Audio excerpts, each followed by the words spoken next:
নমস্কার বন্ধুরা, আজ আবার চলে এসেছি নতুন একটা রেসিপি নিয়ে। আজ আমি বানাবো মাছের তেল আলু বেগুন দিয়ে ভাজা।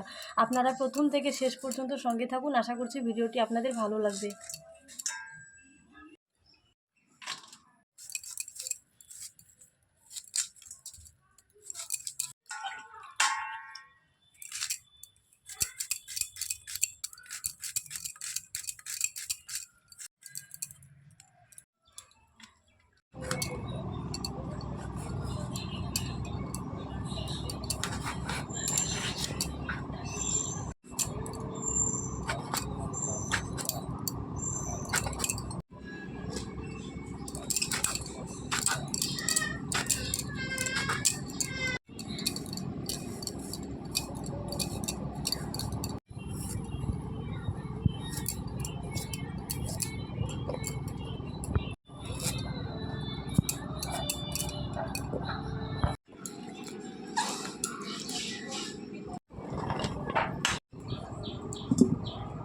সব কিছু রেডি হয়ে গেছে। এবার মাছের তেলটা ভাজার জন্য অল্প তেল দিয়ে দেবো।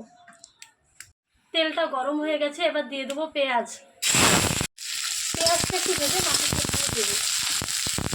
মাছের তেলটা আগে থেকে ধুয়ে লবণ হলুদ মাখিয়ে রেখে দিয়েছি, এবার মাছের তেলটাও দিয়ে দেবো।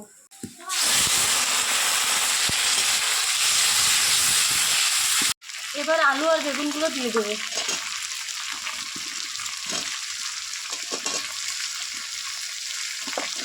এবার লঙ্কা লবণ হলুদ দিয়ে ভেজে নেব।